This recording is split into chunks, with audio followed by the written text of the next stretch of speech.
First to my open. It happens in a split second.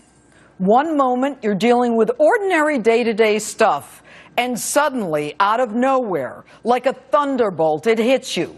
There's no predictable timing, no warning. Your life and the lives of those who love you are forever changed. I know. I have spent my career on the battlefield where the fight between good and evil unfolds. I've seen the ugliest side of life, the pain people go through for no reason, telling families how death unexpectedly, unnecessarily, and unjustifiably visited a loved one. I've been in the trenches prosecuting crime, crusading to give victims a voice, sentencing criminals, fighting to put dirt bags in the cages where they belong. Hello and welcome to Justice. I'm Judge Jeanine Pirro. Thanks for being with us tonight. This week, Rolling Stone magazine threw salt on the wounds of 267 victims and countless Americans, many already suffering from PTSD, by putting the photo of Boston bomber Dzhokhar Tsarnaev looking like a rock star any kid would want to emulate on the cover of their magazine. Their justification? We were trying to sort of draw this contrast between the person everyone thought they knew and the person he became. Really? Now you guys understand language better than most. If you're really trying to contrast the all-American student to the Boston bomber, why not show the student and then the bomber, like this, instead of just an innocent-looking teen? And what's that? You don't have room on the cover for both? Now, I'm not a graphic designer, but we did this one in no time. And by way of excuse, Rolling Stone then says, well, this is the picture everyone knows. Seriously? The one I know is of him in a baseball cap right before the bombing. And the good old New York Times coming to Rolling Stone's aid, claiming the writer was just describing how a normal American kid could go so wrong. Really? I read the article twice. I came away with no explanation as to why he went wrong, why he became a terrorist. Maybe he's a terrorist because he wants to be a terrorist, because he chose to be a terrorist.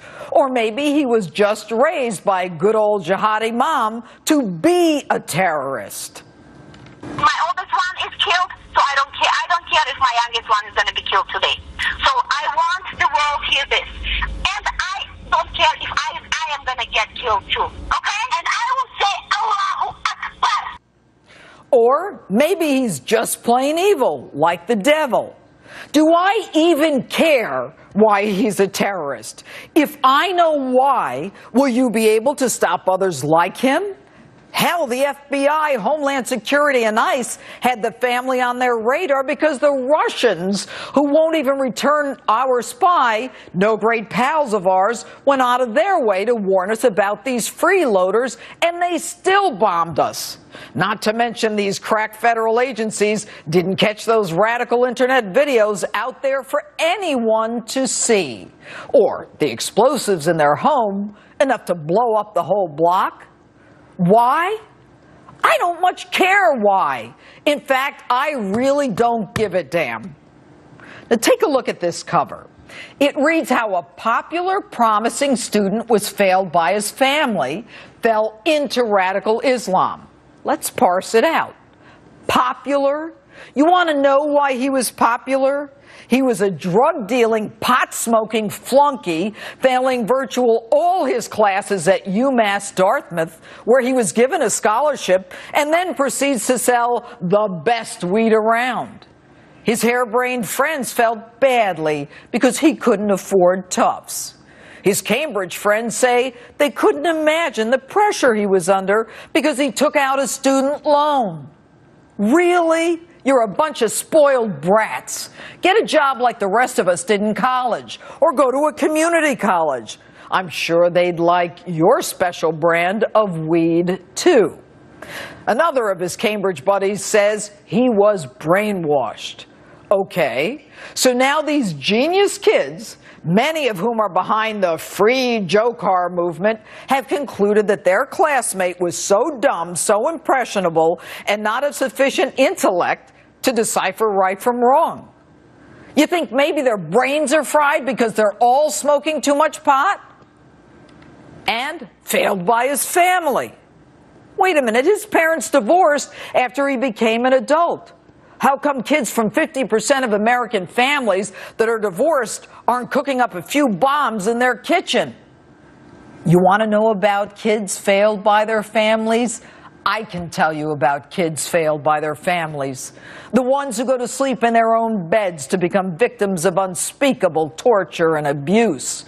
The ones senselessly beaten, brutally murdered in ways that I cannot describe on television.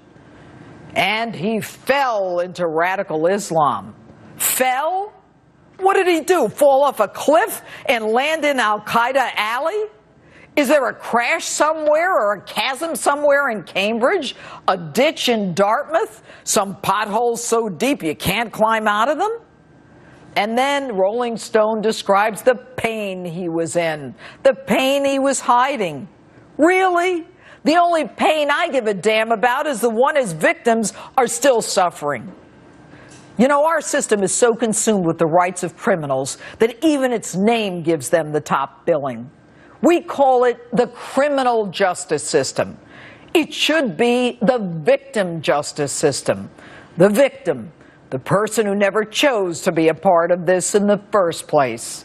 And we coddle criminals as if they were the violated, not the ones doing the violating.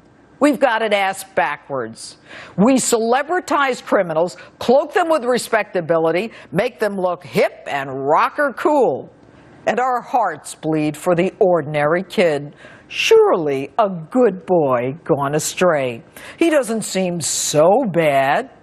And we long to find sensible reasons for the most brutal of crimes as we stitch together a quilt of excuses. Student loans, divorced parents, failed by his family, falling into radical Islam. And then we engage in a national therapy session. How did we lose him? Where did we go wrong? Why do we look so hard to find excuses? This dirtbag worked hard to maim and kill innocent Americans who themselves worked hard to train their bodies to run a marathon only to come face to face with evil. And before our eyes, a terrorist is turned into a rock star. I have an idea. How about you put pictures of the victims before and after the bombing? Pictures of them minus arms and legs and eyesight. I'm talking about the people Rolling Stone didn't bother to give a voice. The people whose trauma was denied, who'll be trying to repair their broken lives and will view the future through the prism of that one singularly traumatic event. And for you out there saying, he's presumed innocent. Let me tell you the truth about the presumption of innocence. The phrase innocent until proven guilty does not mean that those of us who've examined the evidence before trial must stick our heads in the sand and draw no conclusion whatsoever. We don't drag people into court because we assume they're innocent. We indict them because we believe they're guilty and there's probable cause and extremely damning evidence that supports that. Joe Carr, I don't like your mother, and you take after her. You came here to feed off the fat of our land like the rest of your family to suck us dry. You shouldn't have been allowed here in the first place. And you hate us? You write F America on the inside of the boat that you were cornered in? I'd like to respond to that one, but my mother's watching. Joe Hart, you're not the one in pain.